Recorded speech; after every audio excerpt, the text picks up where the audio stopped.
بسم الله الرحمن الرحيم والحمد لله رب العالمين والصلاة والسلام على رسول خير خلقه محمد وعلى آله وصحبه أجمعين. سبحانك لا علم لنا إلا ما علمتنا إنك أنت العليم الحكيم. ربي زدني علما ربي زدني علما ربي زدني علما ربي اشرح لي صدري ويسر لي أمري واحلل عقدة من لساني يفقهوا قولي. قال وإن تزوج حبلى من زناء جاز النكاح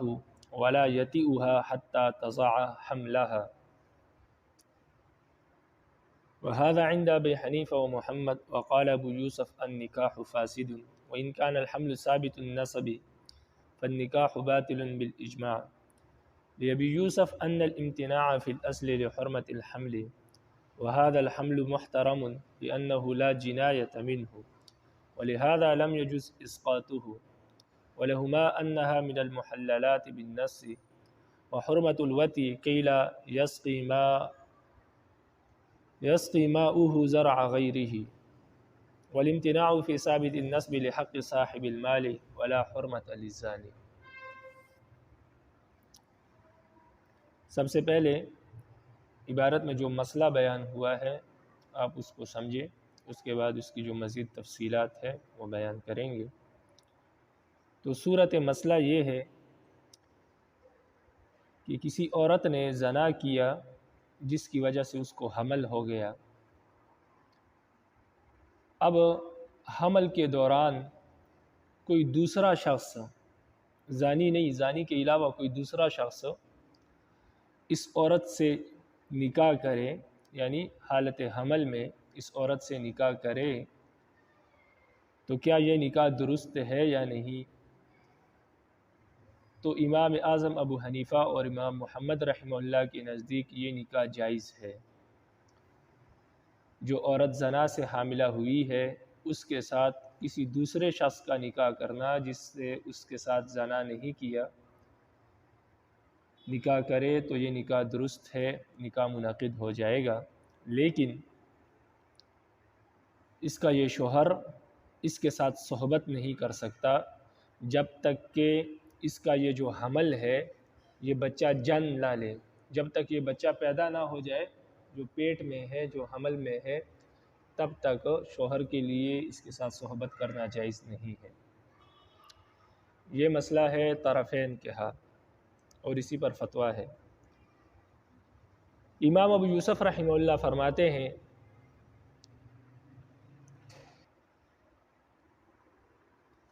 ہیں کہ ایسی عورت سے اگر نکاح کیا جائے تو یہ نکاح باطل ہے، نکاح درست نہیں ہے۔ ان کی دلیل یہ ہے کہ اگر یہ عورت زنا سے حاملہ نہ ہوتی بلکہ اس کا کسی کے ساتھ نکاح ہوا ہوتا اور پھر جس کو طلاق ہو گئی ہوتی یا اس کا شوہر مر گیا ہوتا اور یہ حاملہ ہوتی، یعنی اس کا جو بچہ ہے وہ ثابت النسب ہوتا، کیونکہ زنا سے جو حمل ہوتا ہے وہ ثابت النسب نہیں ہوتا، اس کا نسب کسی سے ثابت نہیں ہوتا۔ لیکن اگر اس کا بچہ ثابت النسب ہوتا یعنی یہ کسی کی منکوحہ ہوتی اور پھر اس کو طلاق ہو گئی ہوتی اور یہ عدت میں ہوتی اور یہ حاملہ ہوتی، تو ایسی صورت میں اس سے نکاح کرنا بالاجماع جائز نہیں ہے، اس لیے کہ اس کے حمل کا ہم احترام کریں گے، اس کا حمل محترم ہے، اس حمل کا احترام کرتے ہوئے اس عورت سے شادی کرنا جائز نہیں ہے۔ تو جب ثابت النسب حمل محترم ہے تو اسی طرح جو نسب ثابت النسب نہیں، جو حمل ثابت النسب نہیں ہے، یعنی جو حمل زنا سے ہوا ہے اگرچہ ثابت النسب نہیں ہے لیکن محترم تو ہے، اس لیے کہ حمل میں جو بچہ ہے اس کی تو کوئی غلطی نہیں ہے، غلطی تو زانی اور مزنیہ کی ہے، اس حمل کی کوئی غلطی نہیں ہے، تو وہ حمل اسی طرح محترم ہے جس طرح ثابت النسب حمل محترم ہے۔ تو جب حمل ثابت النسب ہوتا ہے تو عورت سے شادی کرنا جائز نہیں ہوتا، تو اسی طرح جب حمل غیر ثابت النسب ہے یعنی زنا سے حمل ہوا ہے تو وہ حمل بھی محترم ہے، اس حمل کے دوران اس عورت سے نکاح کرنا جائز نہیں ہے۔ اگر نکاح کیا جائے گا تو نکاح باطل ہوگا، نکاح منعقد نہیں ہوگا جب تک کہ وہ اس بچے کو جن نہ لے، جب تک کہ وہ بچہ پیدا نہ ہو جائے۔ اور یہ حمل محترم ہے، اس کی دلیل یہ ہے کہ ایک تو اس حمل کی کوئی غلطی نہیں ہے، اور دوسری دلیل یہ ہے کہ اس حمل کو ساقط کرنا جائز نہیں ہے، اس حمل کو گرانا جائز نہیں ہے۔ اس سے معلوم ہوا کہ یہ حمل محترم ہے۔ اگر یہ محترم نہ ہوتا، اس کے احترام ضروری نہ ہوتا، تو پھر اس کو گرانا جائز ہوتا، حالانکہ اس کا گرانا جائز نہیں ہے۔ یہ امام ابو یوسف رحمہ اللہ کی دلیل ہے۔ طرفین کی دلیل، یعنی امام اعظم ابو حنیفہ اور امام محمد رحمہ اللہ کی دلیل، طرفین کی دلیل یہ ہے کہ جو عورت زنا سے حاملہ ہوئی ہو تو وہ ان عورتوں میں سے ہے جن کا حلال ہونا قرآن سے ثابت ہے، جن سے نکاح کا جائز ہونا قرآن سے ثابت ہے۔ اس لیے کہ قرآن مجید نے ان عورتوں کا ذکر کیا جن سے نکاح کرنا حرام ہے، اور اس کے بعد فرمایا کہ وہ احل لکم ما وراء ذالکم، اس کے ما سوا جتنی بھی عورتیں ہیں ان سے نکاح کرنا جائز ہے۔ تو حرام عورتوں میں زنا سے جو حاملہ ہوئی ہو اس کا ذکر نہیں ہے۔ جب اس کا ذکر نہیں ہے حرام عورتوں میں، تو جب وہ حرام عورتوں میں نہیں ہے تو پھر وہ حلال عورتوں میں ہے، تو لہٰذا نص سے ثابت ہے کہ جو زنا سے حاملہ ہوئی ہے وہ حلال عورتوں میں سے ہے، لہٰذا اس سے نکاح کرنا جائز ہے۔ اب نکاح جب جائز ہوا تو سوال یہ پیدا ہوتا ہے کہ جب نکاح جائز ہوا تو پھر وطی بھی جائز ہونی چاہیے، صحبت بھی جائز ہونی چاہیے، صحبت کیوں جائز نہیں؟ تو اس کا جواب یہ ہے کہ صحبت اس لیے جائز نہیں ہے کہ نبی علیہ السلام نے فرمایا، نبی علیہ السلام کی حدیث ہے، من کان یؤمن باللہ والیوم الآخر فلا یسقین ماءہ زرع غیرہ۔ نبی علیہ السلام نے فرمایا جو شخص اللہ پر اور آخرت کے دن پر ایمان رکھتا ہے تو اس کو چاہیے کہ وہ اپنے پانی سے دوسرے کی کھیتی کو سیراب نہ کرے۔ مطلب یہ ہے کہ جو اللہ پر اور آخرت کے دن پر ایمان رکھتا ہے اس شخص کو چاہیے کہ جو عورت حاملہ ہو اس کے ساتھ صحبت نہ کرے، اگر اس کے پیٹ میں کسی دوسرے کا حمل ہے تو اس کے ساتھ صحبت نہ کرے، یعنی اپنے پانی سے کسی دوسرے کی کھیتی کو سیراب نہ کرے، یہ مطلب ہے۔ باقی امام ابو یوسف رحمہ اللہ نے جو دلیل دی تو اس کا جواب آگے دیتے ہیں۔ اس کا جواب یہ ہے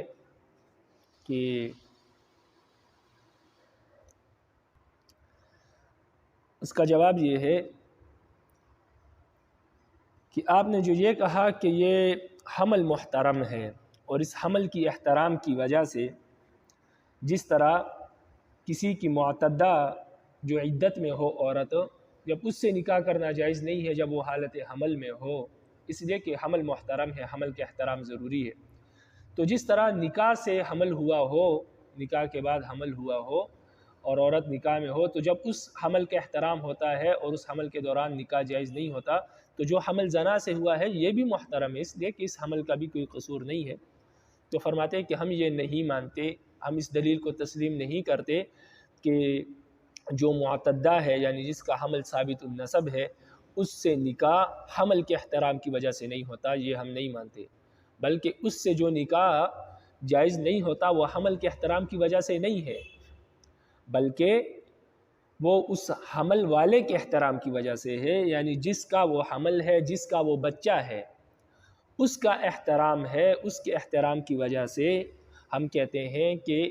اس حاملہ عورت سے نکاح جائز نہیں ہے، اس لیے کہ بعد میں یہ دوسرا شوہر کہیں دعویٰ نہ کر دے کہ یہ بچہ میرا ہے، تو اس وجہ سے اس کے نسب کو محفوظ رکھنے کے لیے اور جس کا وہ بچہ ہے اس کے احترام کی وجہ سے ہم کہتے ہیں کہ اس عورت سے نکاح جائز نہیں ہے، حمل کی وجہ سے نہیں کہتے۔ اور جو زانی ہے تو اس کا کوئی احترام ضروری نہیں ہے، اس لیے کہ اس نے کون سا اچھا کام کیا ہے، اس نے برا کام کیا، اس وجہ سے اس کے نسب کو باقی رکھنا اور اس کے بچے کو محفوظ رکھنا کہ اس کا نسب اس کے بچے پر کوئی اور دعویٰ نہ کرے کہ میرا ہے، تو یہ ہم پر ضروری نہیں ہے، اس لیے کہ زانی کا کوئی احترام نہیں ہے اور زانی کے لیے کوئی احترام ضروری نہیں ہے۔ باقی اس وجہ سے جو زنا سے حاملہ ہوئی ہے اس سے نکاح کرنا جائز ہے، اس لیے کہ اس حمل والا جو ہے یوزانی، اس کا کوئی احترام ضروری نہیں ہے کہ ہم کہیں کہ اس کے احترام کی وجہ سے جو زنا سے حاملہ ہوئی ہے اس سے نکاح نہ کیا جائے. تو اس وجہ سے ہم کہتے ہیں کہ زانی کے احترام جب نہیں ہے تو جو اس کا حمل ہے اس حمل کے دوران بھی نکاح کرنا جائز ہے. اور باقی جو حمل نکاح سے ہوا ہو اور عورت حاملہ ہو، معتدہ ہو، تو اس سے نکاح اس لیے جائز نہیں ہوتا کہ جس کا وہ بچہ ہے اس کے احترام ضروری ہے کہ اس کے احترام کی وجہ سے اس کے نسب کو محفوظ رکھا جائے اور اس سے نکاح کی اجازت نہ دی جائے اس حاملہ عورت سے جب تک کہ اس کا بچہ پیدا نہ ہو جائے جس نے طلاق دی ہے. تو یہاں تک یہ مسئلہ بیان ہوا. باقی نکاح کرنے کے بعد جو زنا سے حاملہ ہوئی ہے اس سے نکاح کرنے کے بعد صحبت جائز نہیں ہے، تو اس کی وجہ پیچھے بیان ہو گئی کہ حدیث میں نبی علیہ السلام نے فرمایا کہ اپنے پانی سے کسی دوسرے کی کھیتی کو سیراب نہ کیا جائے. اب آپ عبارت کو دیکھیں، فرماتے ہیں وَإِن تَزَوَّجَ حُبْلَ مِنَ الزَّنَاءِ جَازَ النِّكَاحُ وَلَا يَتِئُهَا حَتَّى تَضَعَ حَمْلَهَا. فرماتے ہیں جو شخص کسی ایسی عورت سے شادی کرے جو زنا سے حاملہ ہوئی ہو تو جاز النکاح، تو یہ نکاح جائز ہوگا. ولا یتیوا حتی تضع حملہا، لیکن یہ شخص اس عورت سے صحبت نہیں کر سکتا جب تک کہ اس کا وضع حمل نہ ہو جائے، یعنی بچہ پیدا نہ ہو جائے. وہذا عند ابی حنیفہ و محمد، یہ مسئلہ امام ابو حنیفہ اور امام محمد رحمہ اللہ کے ہاں ہے. وقال ابو یوسف النکاح فاسد،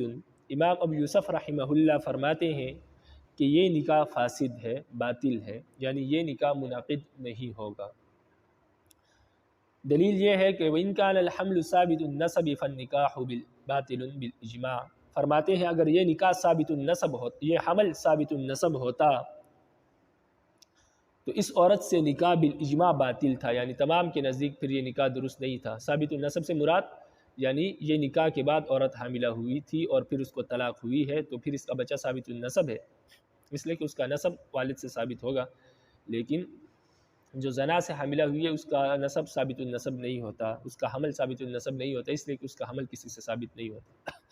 تو امام یوسف رحمہ اللہ قیاس کرتے ہیں اور دلیل دیتے ہیں کہ اگر اس عورت کا حمل ثابت النسب ہوتا تو اس سے نکاح بالاجماع باطل تھا. اس لیے کہ ان الامتناع فی الاصل لحرمت الحمل، اس لیے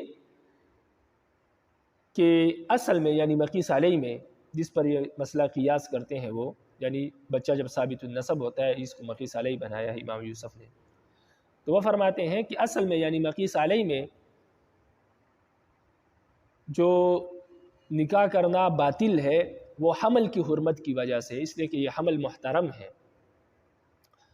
وَهَذَا الْحَمْلُ مُحْتَرَمٌ لِأَنَّهُ لَا جِنَايَةَ لَهُ، تو جس طرح وہ حمل محترم ہے اس طرح یہ حمل بھی محترم ہے جو زنا سے ہوا ہے. وَهَذَا الْحَمْلُ مُحْتَرَمٌ،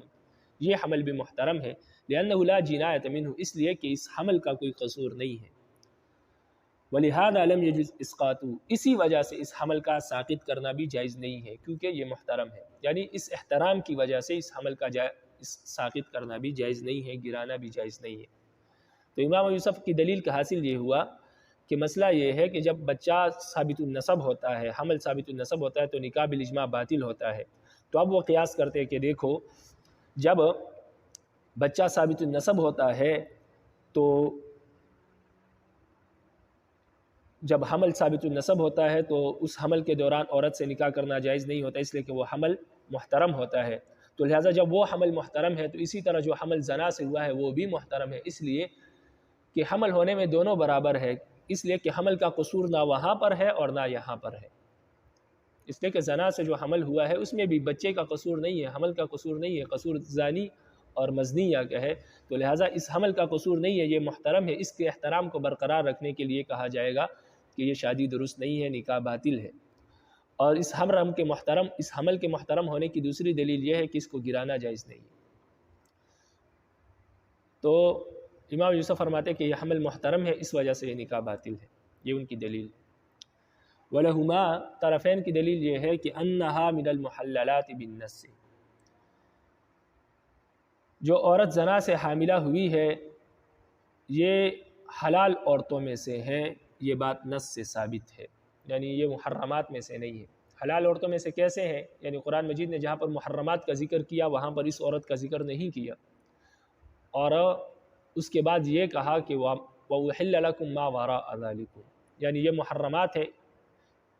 اس کے ماں سوا جتنی بھی عورتیں ہیں وہ آپ کے لیے حلال ہے۔ تو لہٰذا جب اس کا ذکر محرمات میں نہیں ہے تو پھر اس کا ذکر وَأُحِلَّ لَكُم مَّا وَرَاءَ ذَلِكُمْ میں آ گیا، جب وہاں پر آ گیا تو یہ حلال عورتوں میں شامل ہو گئی۔ جب یہ حلال عورتوں میں شامل ہو گئی تو اب اس سے نکاح کرنا جائز ہے، یہ طرفین کی دلیل ہے۔ باقی جب اس سے نکاح جائز ہو گیا تو پھر صحبت جائز کیوں نہیں؟ تو فرماتے ہیں کہ اس سوال کا جواب یہ ہے کہ وَحُرْمَةُ الْوَطْءِ كَيْ لَا يَسْقِي مَاءَهُ زَرْعَ غَيْرِهِ، فرماتے ہیں کہ وطی اس لیے حرام ہے تاکہ یہ اپنے پانی سے کسی دوسرے کی کھیتی کو سیراب نہ کرے، اور باقی میں نے جو حدیث ہے وہ آپ کو بتا دی۔ وَالِامْتِنَاعُ فِي إِثْبَاتِ النَّسْبِ لِحَقِّ صَاحِبِ الْمَاءِ وَلَا حُرْمَةَ لِلزَّانِي، یہاں سے امام ابو یوسف رحمہ اللہ کی دلیل کا جواب دے رہے ہیں۔ فرماتے ہیں کہ ثابت النسب حمل میں جو نکاح ممنوع ہے وہ لحق صاحب الماء، حمل والے کے حق کی وجہ سے ہے، یعنی جس کا یہ حمل ہے، جس کا یہ پانی ہے، جس کے پانی سے یہ حمل ہوا ہے، اس کے حق کی وجہ سے ہے کہ اس کا حق ساقط نہ ہو، اس لیے اس حاملہ عورت سے نکاح کرنا جائز نہیں ہے جو کسی کے منکوحہ میں تھی اور حمل ہوا اور اب وہ معتدہ ہے، یعنی اس کو طلاق ہوئی ہے یا شوہر مر گیا ہے، تو اس صورت میں اس حاملہ عورت سے نکاح اس لیے جائز نہیں ہے تاکہ جس کا یہ پانی ہے، جس کے پانی سے یہ حمل ہوا ہے، اس کے حق کو ثابت رکھا جائے، اس کے حق پر ڈاکہ نہ ڈالا جائے، تو اس کے حق کی وجہ سے نکاح ممنوع ہے، نکاح جائز نہیں ہے، اس لیے کہ وہاں پر جو ہے جائز طریقے سے حمل ہوا ہے، اس لیے اس حمل والے کا حق کا خیال رکھا جائے گا تاکہ اس کا یہ بچہ ثابت النسب ہو، اس میں کوئی اشتباہ پیدا نہ ہو جائے نکاح سے۔ اس لیے نکاح کے بعد یہ بھی وہم ہو سکتا ہے کہ شاید یہ دوسرے شوہر کا بچہ ہو، اس وجہ سے اس اشتباہ کو دور کرنے کے لیے اس دوران کہتے ہیں کہ نکاح ہی جائز نہیں ہے۔ تو اس کی پانی والے کی حرمت اور اس کے حق کو ثابت کرنے کے لیے اس عورت سے جس کا حمل ثابت النسب ہے نکاح جائز نہیں ہے، تو وہ صاحب حمل کے احترام کی وجہ سے ہے۔ ولا حرمت للزانی، اور زانی کا کوئی احترام نہیں ہے۔ جب زانی کا کوئی احترام نہیں ہے تو اس کی زنا سے جو عورت حاملہ ہوئی ہے اس سے نکاح کرنا جائز ہوگا، اس لیے کہ زانی کا کوئی حق اور اس کے حق کا کوئی احترام یہ لازم اور ضروری نہیں ہے۔ تو یہ جواب ہو گیا امام یوسف کی دلیل کا کہ یہ جو نکاح ثابت النسب، جس عورت کا حمل ثابت النسب ہو اس سے جو نکاح جائز نہیں ہے وہ حمل کے احترام کی وجہ سے نہیں ہے بلکہ اس حمل والے کی احترام کی وجہ سے ہے،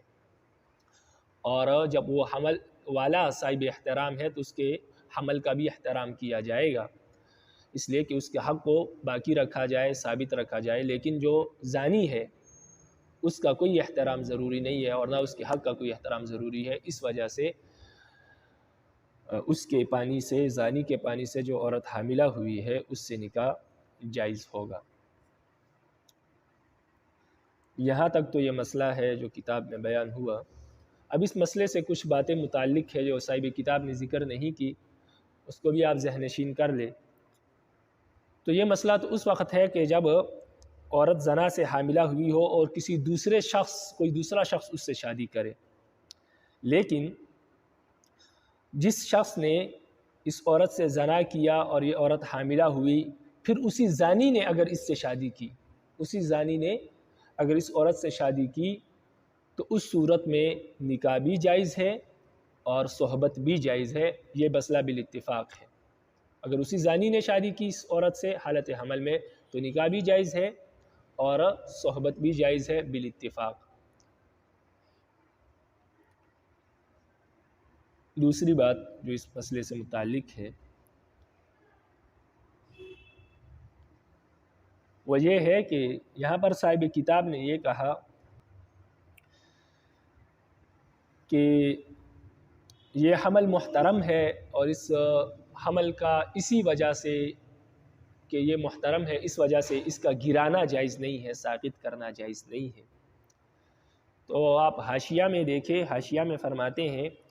کہ حمل کا گرانا اس وقت جائز نہیں ہے جب بچے کے اعضاء وغیرہ بن گئے ہو پیٹ میں۔ اگر اعضاء وغیرہ نہیں بنے تو اس صورت میں بچے کا گرانا جو ہے یہ جائز ہے۔ لیکن آگے فرماتے ہیں کہ ہمارے زمانے میں جو حمل زنا سے ہوا ہے اس کو گرانا جائز ہے، اس لیے کہ ہمارے زمانے میں اس بات کو بہت ہی زیادہ معیوب سمجھا جاتا ہے، اور پھر اس عورت کی کہیں پر بھی شادی نہیں ہوتی۔ اس وجہ سے ہمارے زمانے میں یہ جائز ہے اور اسی پر فتویٰ ہے۔ لیکن پہلے زمانے میں اس چیز کو اتنا زیادہ کوئی معیوب نہیں سمجھا جاتا تھا، بلکہ اتنا ہی سمجھا جاتا تھا کہ انسان ہے، انسان سے غلطی ہو جاتی ہے، اور تاریخ وغیرہ میں ایسے بہت سے واقعات ہیں اور ان کی شادیاں بھی ہوتی تھی، وہ معاشرے میں عام طور پر اس کی شادی ہو جاتی تھی۔ لیکن آج کل چونکہ معاشرے کی وجہ سے اس تہذیب میں یہ ہے کہ ایسی عورت سے کوئی بھی شادی نہیں کرتا اور نہ اس کی شادی ہوتی ہے، اور چونکہ عورتیں زیادہ بھی ہے اس وجہ سے اس کی طرف کسی کی رغبت نہیں ہوتی۔ اس وجہ سے فرماتے ہیں کہ ہمارے زمانے میں جائز ہے حمل کو گرانا، اور اسی پر فتویٰ ہے۔ تو یہ دوسری بات تھی۔ تیسری بات یہ ہے کہ جب طرفین نے دلیل دی کہ جو عورت حمل سے حاملہ ہوئی ہو یہ محرمات میں نہیں ہے، جب محرمات میں نہیں ہے تو یہ محللات میں ہے، جب محللات میں ہے تو ان سے نکاح کرنا جائز ہے۔ اس پر یہ بھی سوال ہو سکتا ہے کہ جو عورت، جس عورت کا حمل ثابت النسب ہو، یعنی وہ نکاح سے کسی کے نکاح میں تھی اور حاملہ ہو گئی تھی، اور اب وہ عدت گزار رہی ہے، چاہے طلاق کی یا جو ہے شوہر فوت ہو گیا ہے اور وہ حاملہ ہے، تو اس سے شادی کرنا جائز نہیں ہے۔ تو جس عورت کا حمل ثابت النسب ہو تو وہ بھی تو محرمات میں ذکر نہیں ہے۔ جب وہ محرمات میں ذکر نہیں ہے تو وہ بھی محللات میں ہونی چاہیے۔ تو اس کا جواب یہ ہے کہ نہیں، وہ محرمات میں ہی ہے، اس لیے کہ قرآن مجید نے دوسری جگہ فرمایا ہے کہ جس عورت کا حمل ہو، یعنی نکاح کے بعد اس کا حمل ہو گیا ہو اور شوہر مر گیا ہے یا اس نے طلاق دی ہے، تو اس کی عدت وضع حمل ہے، جب تک بچہ نہ جن لے اس کی وہ عدت میں رہے گی، اس سے شادی کرنا جائز نہیں ہے، یعنی وہ محرمات میں سے ہے جب تک کہ اس کی عدت نہ گزر جائے، اس لیے وہ محللات میں نہیں ہے۔ لیکن جو زنا سے حاملہ ہوئی ہے اس کے بارے میں قرآن نے کوئی ذکر نہیں کیا، تو جب وہ محرمات میں نہیں ہے تو محللات میں ہوگی۔ تو یہ تین باتیں اس مسئلے سے متعلق تھی جن کا جاننا ضروری تھا۔ آگے فرماتے ہیں فَإِن تَزَوَّجَ حَامِلًا مِّنَ الصَّبِيِّ فَالنِّكَاحُ فَاسِدٌ لِأَنَّهُ ثَابِتُ النَّسَبِ۔ یہاں سے فرماتے ہیں اگر کسی شخص نے کسی ایسی عورت سے شادی کی جو حاملہ تھی اور قید میں آئی تھی، جو حاملہ ہے لیکن قید میں آئی ہے،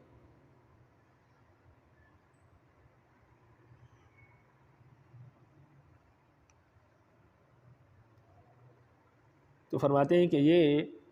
شادی اور یہ نکاح جو ہے یہ باطل ہوگا، فاسد ہوگا، اس لیے کہ اس کا جو حمل ہے اس عورت کا یہ ثابت النسب ہے، اور ثابت النسب جب حمل ثابت النسب ہو تو اس حمل کے دوران نکاح کرنا جائز نہیں ہے۔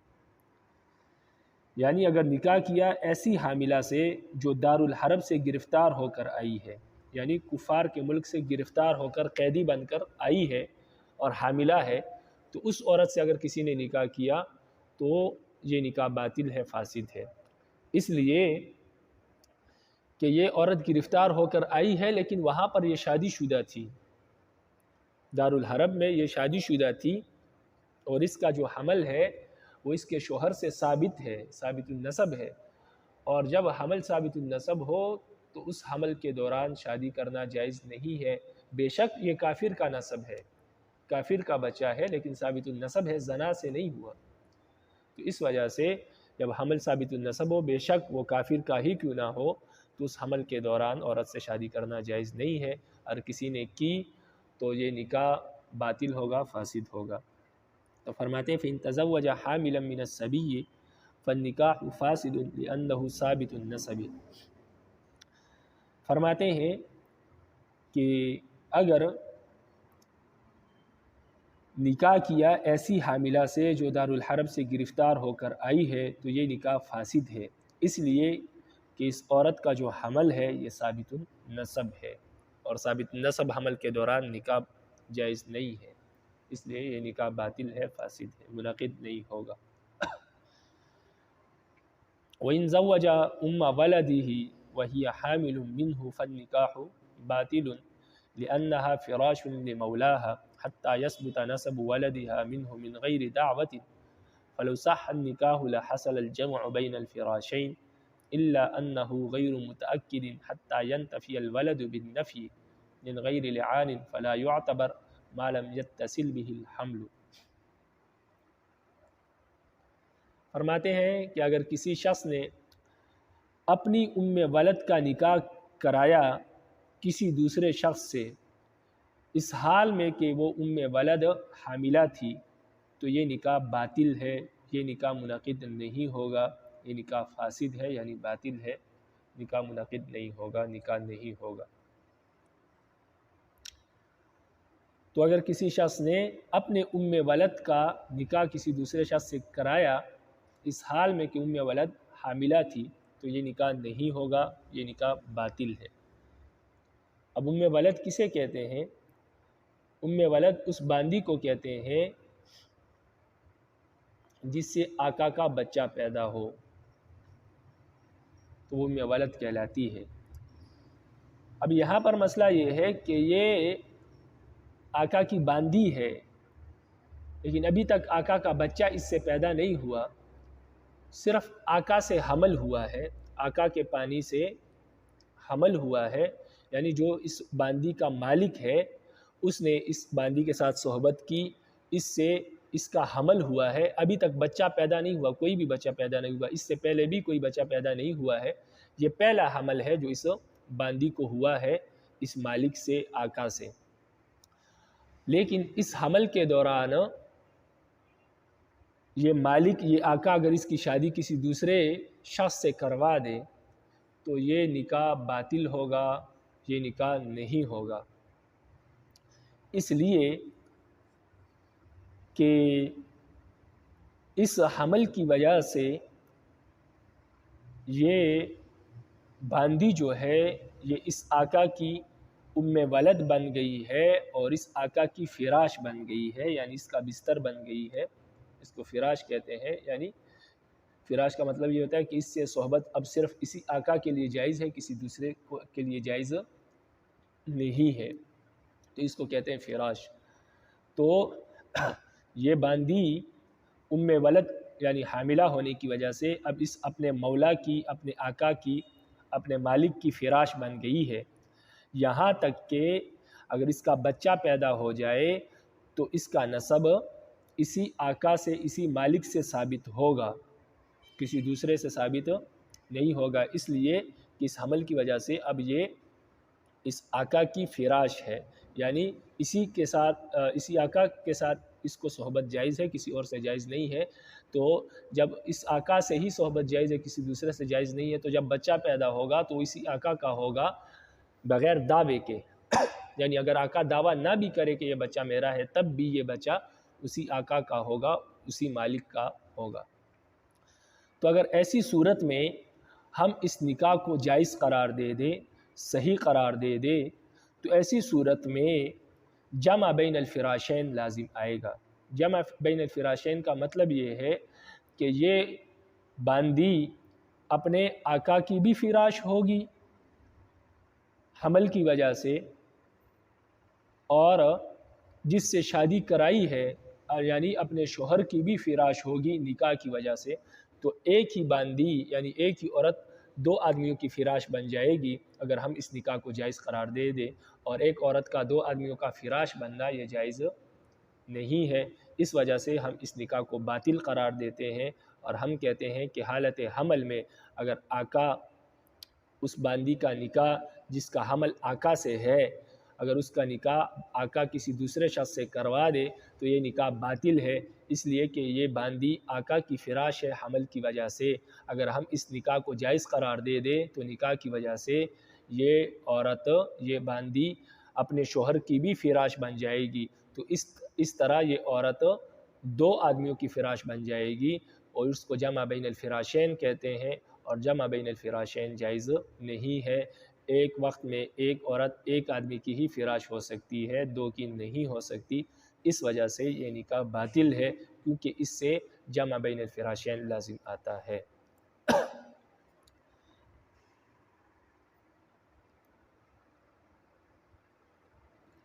یہاں تک آپ عبارت کو دیکھیں، فرماتے ہیں وَإِن زَوَّجَ أُمَّ وَلَدِهِ وَهِيَ حَامِلٌ مِّنْهُ فَالنِّكَاحُ بَاطِلٌ۔ اگر کسی شخص نے اپنی ولد کا نکاح کروایا اس حال میں کہ وہ ولد اسی آقا سے حاملہ تھی، تو فَالنِّكَاحُ بَاطِلٌ، تو یہ نکاح باطل ہے، یعنی نکاح کسی اور سے کروایا اور وہ ولد اسی آقا سے حاملہ تھی، تو ایسی صورت میں یہ نکاح باطل ہے۔ لِأَنَّهَا فِرَاشٌ لِمَوْلَاهَا، اس لیے کہ یہ ولد، یہ باندی اپنے مولا، اپنے آقا کی فراش ہے۔ حَتَّى يَثْبُتَ نَسَبُ وَلَدِهَا مِنْهُ مِنْ غَيْرِ دَعْوَى، یہاں تک کہ اس باندی کے بچے کا جو نسب ہے وہ اس آقا سے ثابت ہوگا بغیر دعوے کے۔ فَلَوْ صَحَّ النِّكَاحُ، اگر یہ نکاح صحیح ہو جائے، یعنی اگر اس نکاح کو ہم صحیح قرار دے دیں، تو لَحَصَلَ الْجَمْعُ بَيْنَ الْفِرَاشَيْنِ، تو جمع بین الفراشین لازم آئے گا، جو کہ جائز نہیں ہے۔